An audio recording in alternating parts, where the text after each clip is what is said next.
Welcome to the Spirit of a Badass, where we celebrate stories of courage, hope, and resiliency. I'm your host, Alecia Jacobson. What's up, badasses? I hope that you are having a fabulous day. Thank you for tuning in today. I am thrilled to have my guest on with you today. We're going to do a combo, an interview, and then we're going to have at the end the community involvement because Shana has a really great organization that she is a part of and an event that she is holding here soon. And it is a way for you to get involved in the community. Shana Verstegen is a TRX and American Council on Exercise master instructor and a 6-time world champion lumberjack athlete. She holds a degree in kinesiology, exercise science from the University of Wisconsin-Madison, and is a certified personal trainer through ACE, NASM, and NFPT. An energetic and passionate speaker, she is also a national spokesperson for Huntington's Disease Society of America. Welcome, Shana. Thanks for having me. How are you? I am okay. busy, crazy, just like everybody. Just like every badass. Too many things on the plate. Yeah, I feel like that's the vibe right now. Well, welcome. I am really looking forward to talking to you. I've been wanting to talk to you for a while and have you share your story and kind of your, I don't know if you call it your mission in life, but I would say you have a passion and a mission, and I want people to hear that and feel inspired maybe to follow their same passion that they have inside of them, or get involved in your passion and kind of jump on that train and get involved that way. So tell us a little bit about you. Oh, we're just going all about, okay. Totally. I don't do I like love it. We're just going to go straight into who I am. Well, my name is Shana. I am a mother of 2 amazing children, the wife of an amazing husband. I'm a professional athlete, director of a health club. I am perpetually filling my plate with too many things, as again, I'm sure a lot of the listeners are doing that because I'm passionate about so many things. I know that one of the main reasons we're talking today is my mother was diagnosed with a neurological brain disorder called Huntington's disease when I was 5 years old. She was adopted. It's a genetic disease. Didn't know this was in our family, and she started losing her ability to walk and talk and communicate and feed herself. And after lots of testing and searching through family histories, we learned that she had this debilitating terminal neurological brain disorder. So my childhood and my teenage years were marked by taking care of my mom while also knowing that I had a 50% chance of this also being my fate.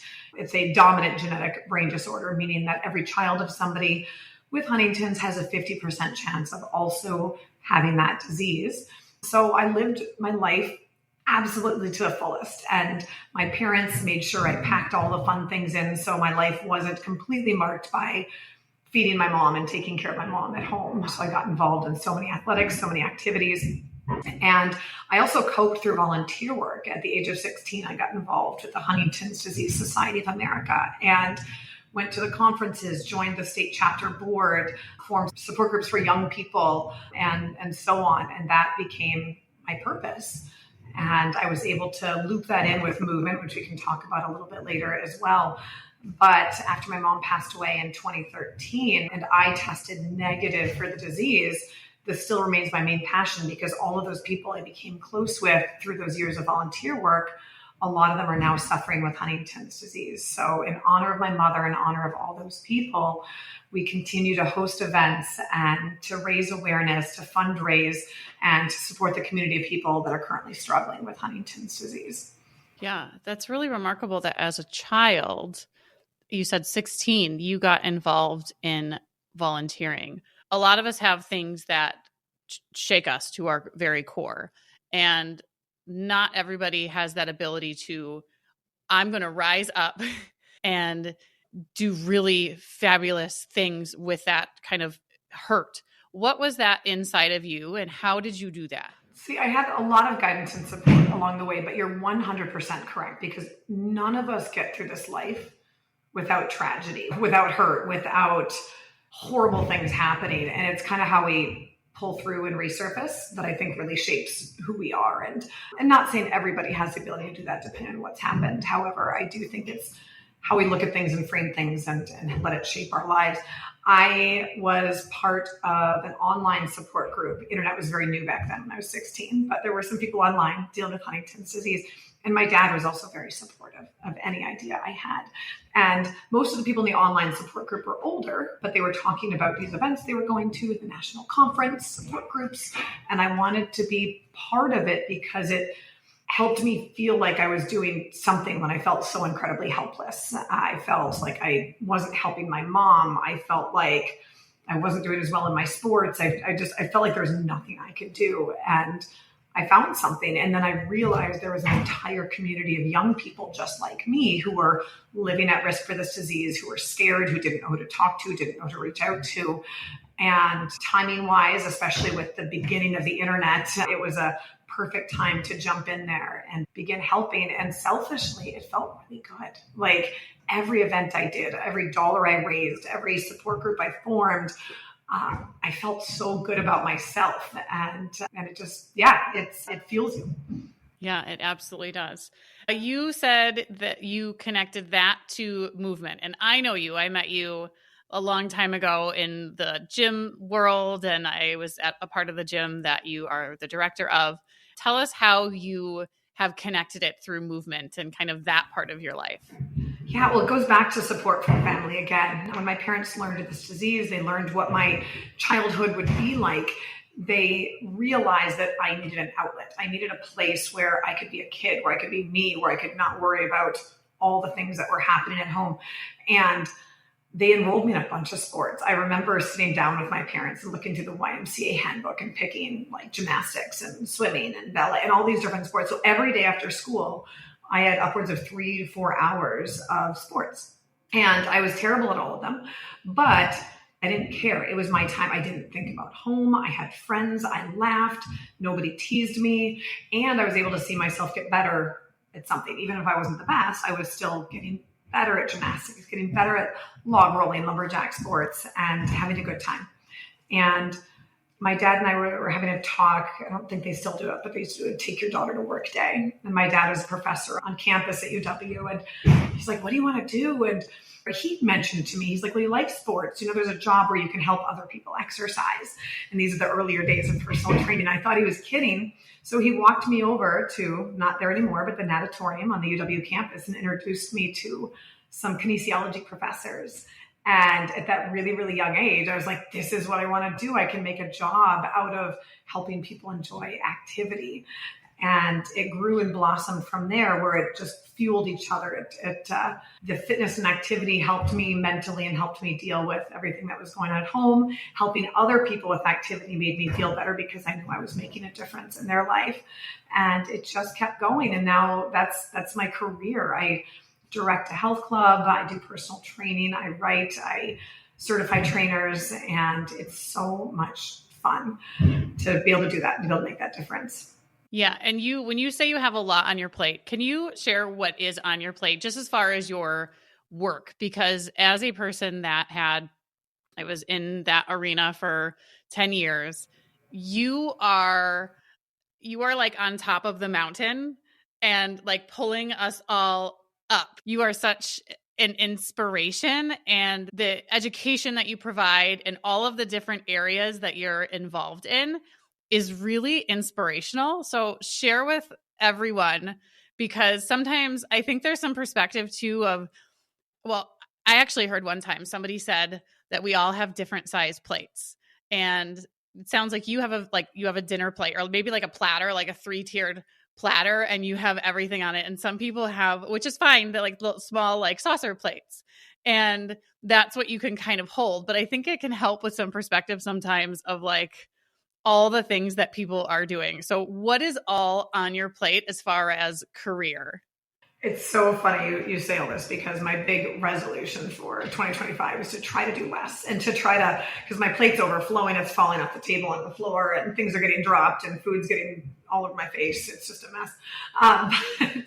But yeah, lots of different things. And as you, as somebody in the fitness industry knows, rarely do you have one job in the fitness industry. There are lots and lots and lots of hats to wear, whether you're pairing it with life coaching, you're pairing your fitness activities with being a dietitian, or you're a writer, or you're pushing out social media content. So rarely is somebody just a personal trainer or just a fitness manager. So it started when I started personal training right when the day I turned 18, I took my first personal training exam and did personal training and worked at the health club that I'm still at, Supreme Health and Fitness here in Madison. Through high school, I was cleaning locker rooms and working in the playroom.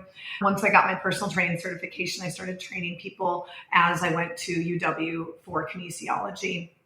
And I moved to LA for a year to try to learn from some of the best out there. And back then I learned that some of the best were actually here in the Midwest, but it was still a really fun experience. And I was constantly in this pursuit for learning more. So I was going to all the fitness conferences, taking as many continuing education credits as I could. And through doing that, you meet the educators. You get to know the people who are teaching that information. And one thing I knew I loved doing was public speaking and teaching. I was coaching gymnastics and coaching sports on the side. There was these random yellow and black straps at one of the conferences that were brand new. And they, just a couple people in the company, and they were talking about suspension training and TRX. And I thought it looked really, really cool. I was like, this is a really smart thing. And I love training with this. And you guys are all smart people. And I applied to work with the company and be an educator. And little did I know, hundreds of people had applied. But I spent a full year going through the application process and making it to the next level, and was finally hired as one of the master trainers for TRX training in its early days. That was the biggest, most amazing boost to my career, but it was hard and it was scary. I had to continuously fly out to San Francisco, where it used to be based, and present in front of these people that I admired and get told what I needed to work on. And it was just this massively emotional year, but then I made it. And I began to move up through that company, and being involved in such a big company that was growing so fast and was so well recognized, that helped me land positions. I reached out to the American Council on Exercise. I said, you guys have my favorite personal training certification. Can I work with you? And after getting letters of recommendation from the people, they let me not only present with them, but also help them design their education and their personal training certifications, Kaiser cycling. It all came down to getting the guts to ask. I love the Kaiser bikes. I love their programming. And one day at a conference, I went up to them and said, I want to do this. I want to be a part of this. And I was so scared. And they came and watched me present and said, you're hired. So it just kind of, one thing leads to another, but it comes from hard work and sometimes getting out of your comfort zone and doing things that initial ask for TRX. I remember I was sick to my stomach walking up and just saying, hey, is there any chance I could be part of this? So yeah, and then other stuff on the plate, parent, 2 kids. And as you know, that's a full plate right there. And competing in my own sports. I compete in gymnastics and I compete in lumberjack sports still actively. And that's how I keep my head on straight, is by having my own activities. Oh, that's so beautiful. So as a kid, your parents set you up for after school to be an activity so that you can have your clear mental space where you can take off the worries of everything. And now as an adult, you are still carrying that with you and you still have your same physical activity. Tell us about what you're involved in. Yeah, so I'm a world champion lumberjack athlete. I started log rolling at the age of 7 and is part of that whole, let's look at see what the YMCA has. I fell in love with that community and started traveling all over the Midwest and competing, and then all over the world and competing, and then started winning world titles in my 20s. I don't know if I have another world title in me, since everybody I'm competing against now is younger than half my age, but it's still fun to get on the podium every once in a while and still do well against those kids. So that's lumberjack sports. And then gymnastics as well. Another thing that came from that original look on the catalog of a sport, and I fell in love with it. And when I got my first son into gymnastics again, you were with me, we were at the little gym, I realized how much I love the sport and how much I love coaching. So I got back into coaching it. And then I started just training by myself in the gym, and I found another group of adults who did it. And now adult gymnastics competitions are a thing. So yeah, exact same thing. So when I'm having a rough day, going to the gymnastics gym, turning on music and just training. I mean, as you know, everyone feels better after a workout, but it's also nice to do a workout. And selfishly, just like charitable work, whatever, you always feel better when you're done. You've always made some sort of progress in something, and you always feel better when you're done. How do you said, there's too much on your plate. There's stuff's falling off your plate. How do you still make sure that you carve out that time for yourself? I'll let you know when I figure it out. I'm just kidding. Schedule with other people. So I've got a group of people that for my weightlifting, I know that I would not be able to carve out time for myself to go to the gym and lift weights. So I have a group of clients who pay a little bit less and I lift with them. So that time scheduled. For gymnastics, I have a group of women that we train once or twice a week, and we have that time carved out. And if somebody doesn't show up, then it's, where were you? What's wrong? Are you okay? And then my lumberjack sports, I coach it. So I make sure that I show up either half hour early or stay a half hour late, or I train with some of my younger athletes as well. Because you're absolutely right. If you're a very busy person, or even if you're not a busy person, to get yourself up and go do something that's not on the schedule and not pre-planned is really challenging. All right. You have an event that is coming up, and this is your passion. Tell us about the event, but also tell us how it came to be. Yeah, absolutely. So again, fundraising for the Huntington Disease Society of America has been a really big part of what I do. Now that it's not touching my family personally, I've steered my focus into helping the Huntington Disease Society, our Wisconsin chapter, host events. And our biggest event started 13 years ago, 14. Oh gosh, I should know. 13th or 14th years. And we used to have, and I'm sure everyone's been to a charity gala, which was fine, but it was kind of boring. Like everyone dresses up, they sit at a table and they listen to people tell sad stories, and then there's an auction, and then they eat dinner, and then they go home. And we did this for a while and got a few people to come and raise a little bit of money. And I was talking to a friend at one of our Huntington's national conventions. I don't even know how it happened. We were talking about how much fun prom was in high school and how much we loved to just dance. And I thought, and I asked, I was like, wouldn't it be fun if like these boring charity galas were more like a prom? And then we're like, well, maybe a lot of adults want to do prom again, and it could still be a gala. People would still dress up and have dinner, and there'd still be an auction. So we tried it, and 2012 was our first year. We're like, let's give this a shot. People loved it. So we had a DJ. I mean, we set it up, the Monona Terrace, just like a real prom, but it included dinner and drinks and whatever. And it was a stinking blast. People just danced all the way until we got kicked out of there. And people love to donate money if they're having a really good time. And so every year it's gotten bigger and bigger with more and more people and amazing sponsors. And it still goes back to those roots of just being a party. We have a little bit of a presentation on the stage, but most of it, every year there's a theme. So some people show up in their elaborate gowns. Some people show up in a costume. Some people might have Huntington, so they're there in sweatpants and nobody cares. It's one of those very non-judgmental, just fun party environments. And it's been extremely successful. We've raised over $1 million for the Huntington Disease Society over those past 13 years. And looking forward to adding more to it this year. Congratulations. And you said, when you said that the previous ones, like, it's just boring. You are not a boring person. I see you on social media and your family, and you are not boring at all. Like, you have, the costume, the things that you do seem very in line with not being boring. Maybe over the top is the right word, but yeah. So this event fits that. Yeah. Yeah. Yeah. There's so much energy and excitement that comes along with you. Yeah. Well, I want to point out this event is not just me. I founded it. However, I've got a whole group of awesome women that help me put it together every year and do a lot of work, and they're just as goofy. So yeah, fantastic. All right. So what are the details of this event, and how can people get involved in it? Details. Well, first of all, we just want people to come. My big goal is to sell out, and we've been so close. Selling out is 350 people. And again, every year we're almost there. I want this to be the year. It's on Saturday, February 15th, so a little closer to Valentine's Day this year. So our theme is disco fever. So we've got like the disco and whatever, but also a bit of the reds and warmth of Valentine's Day. And if people go to madisonreprom.com, It's got all the information about the event, and they can buy a table, they can buy a single ticket. Doors open at 5:30. Dinner's at 7, and the party goes all the way until midnight. Some people leave right after dinner. Some people dance until they get booted out at midnight. Wonderful. If they are unable to come, what is another way that people can get involved in this event? Oh, that's a wonderful question. I love that you asked that. So people can still donate. If they go to www.madisonreprom.com, they can click on a button that says donate, and they can still help support our cause and help us reach our financial goal.